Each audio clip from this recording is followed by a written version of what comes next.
Hi, my name is Dawn Gibson, and I'm a member of Cal State Northridge's Distance Learning Program, Master's Program for Dr. Weber in Cohort Number 12, Class CD 662.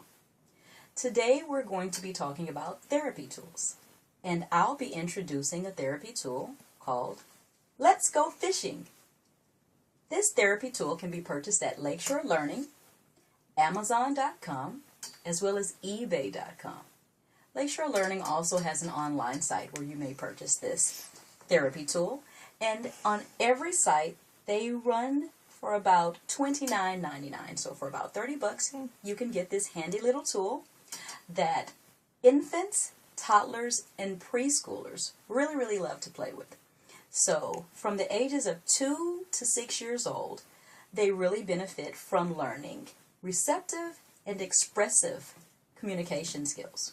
You can also tailor this to meet the needs of students that are older, as long as you adjust the questions to tailor to their needs and their ages.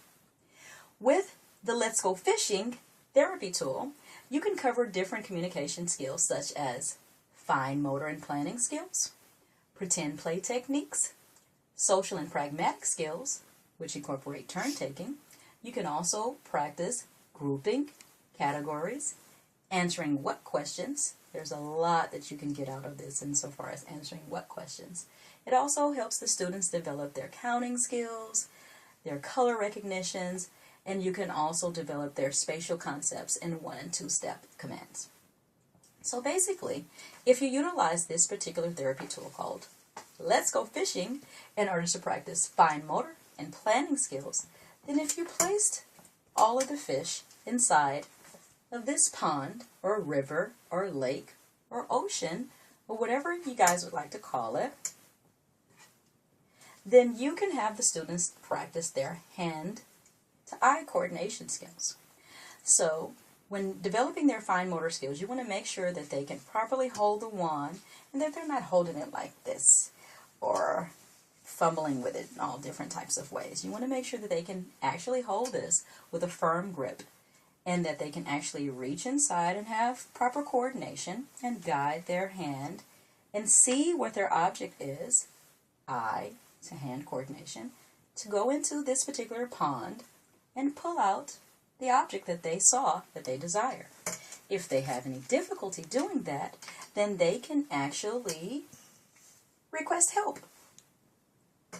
If they're having difficulty trying to get in here and their hand-eye coordination seems to be a little bit difficult and they're struggling, then they can request help from you.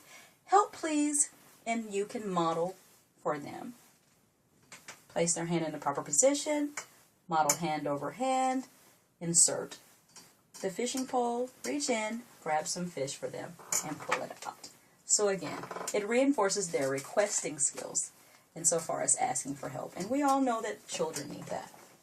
So, in addition to developing their fine motor and planning skills, they can also reinforce their pretend play skills.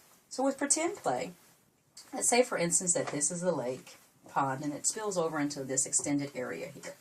Let's say that you take a break after therapy and they're doing different things, they're swimming around with the fish, etc. And you can ask them, what are you doing? I'm swimming with my fishies. Really? What color are your fishies? You can focus on your color skills. Black, white, blue fish. You can begin to combine single words into compound phrases. So blue fish, red fish, pink fish, etc. and so forth. You can also help them focus on part and whole relationships. So while functioning within the imaginary lake and pond, you can ask them different questions like, what are the different parts on the fish? And they can say, oh, the fish has eyes, lips, fins, and a tail. You can compare that to the different things that they actually have. Do you have eyes? Yes. Do you have lips? Yes. Do you have fins? No.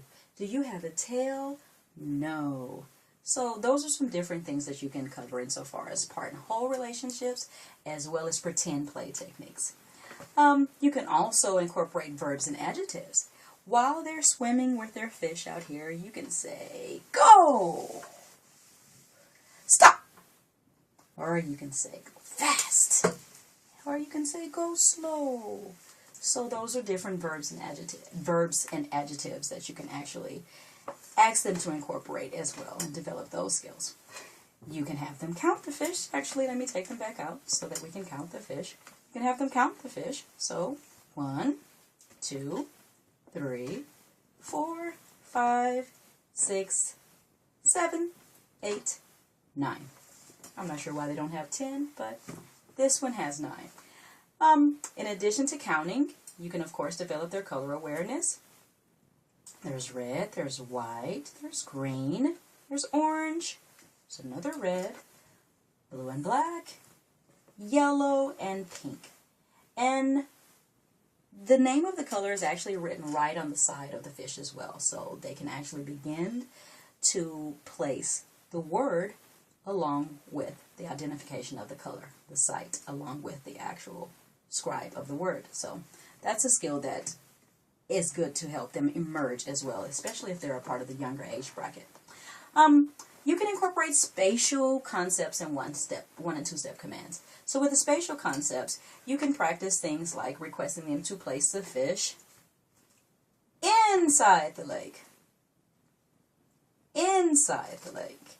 You can ask them to take a fish out of the lake. You can also ask them to place a fish on top of the lake, under the lake. You can ask them, where's the green fish? It's next to the lake. Where's the yellow fish? It's in front of the lake. You can ask them to place the blue fish behind the lake. So you can incorporate all of the different spatial concepts. You can also make it a little bit more advanced and incorporate 1 and 2 step commands by saying things like, please pick up the white and the red fish and place them into the lake. They would pick up the white fish, fine motor skills, flip the fishing pole over, pick it up, place it into the lake.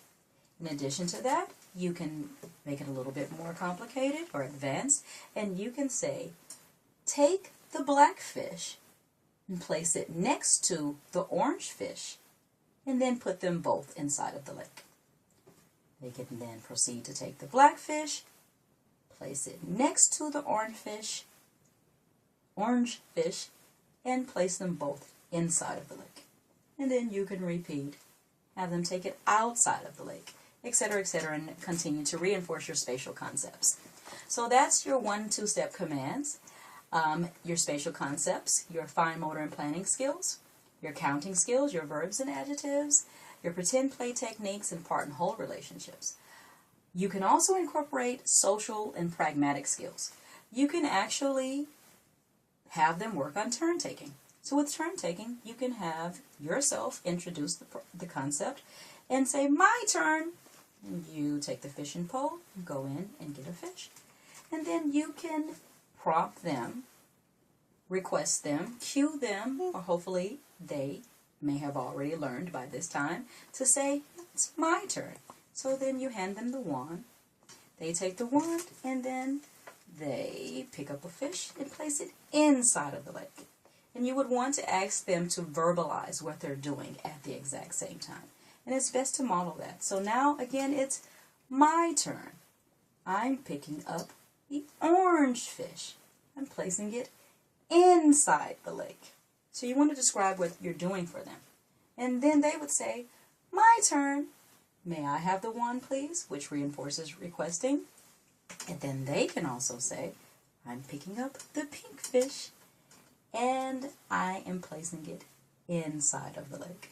So those are your social and pragmatic skills. You can also make sure when working with that particular skill that while incorporating turn taking that you make sure that they incorporate great eye contact. So when they say, my turn, you want to make sure that they're looking directly at you. Or, may I have the wand, please? Sure, you may. Make sure that they're looking directly at you when they ask you that. So eye contact is very important for communication skills, and so you definitely want to make sure to reinforce that at all times. So now, in addition to turn-taking skills, which is a part of social and pragmatic skills, which make sure to remember the eye contact, you can also do different things along the categories of grouping. So with grouping, you can group same, here's 2 red fish, versus different. Are the red fish different from the rest of these? Yes, they are. So you can ask them questions like that. You can also have them categorize dark fish, the reds, the black, the orange, the blue, and the green, from the light fish, the white, the pink, and the yellow.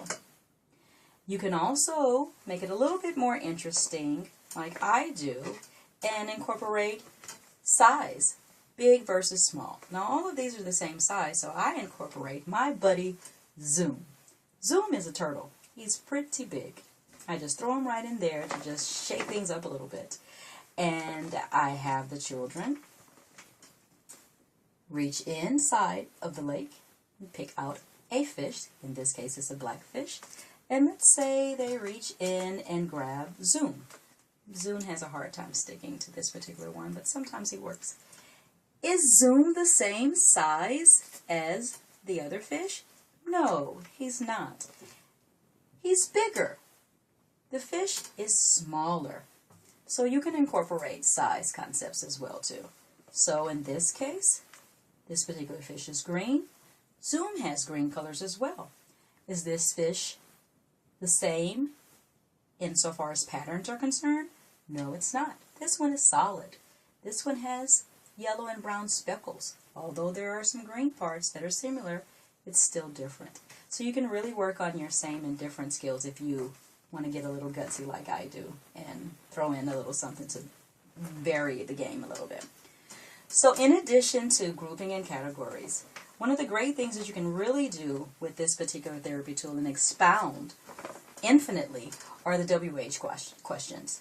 You can ask what questions, why, when, where, and how.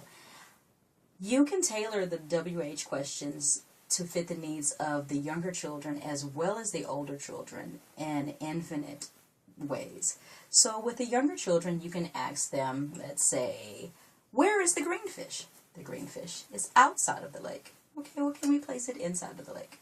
Where is the red fish? Outside of the lake. And you can ask all of those subsequent questions. Where's the yellow fish, etc., etc.? Where's the orange fish? Inside of the lake. You can also ask some of the older children, and if the younger ones get it, then good for them. What different things that can we do with fish? We can go fishing. We can have pet fish. We can go buy fish at the store. We can take a field trip to see fish at the aquarium. We can even cook and eat fish. So that's something that you can tailor to meet the needs of the communication skills for the older children.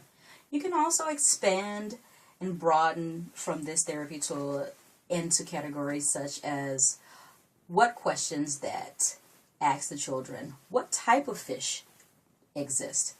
Dolphins, sharks, stingray, catfish. You can ask them which ones are safe? Dolphins. Which ones are dangerous? Sharks.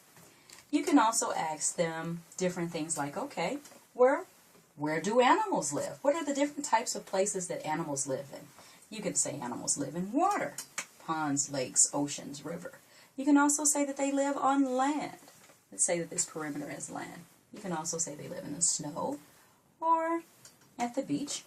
Which animals live in water? Fish, dolphin, turtles, sharks, stingrays, penguins also function in the water, but they also function on land.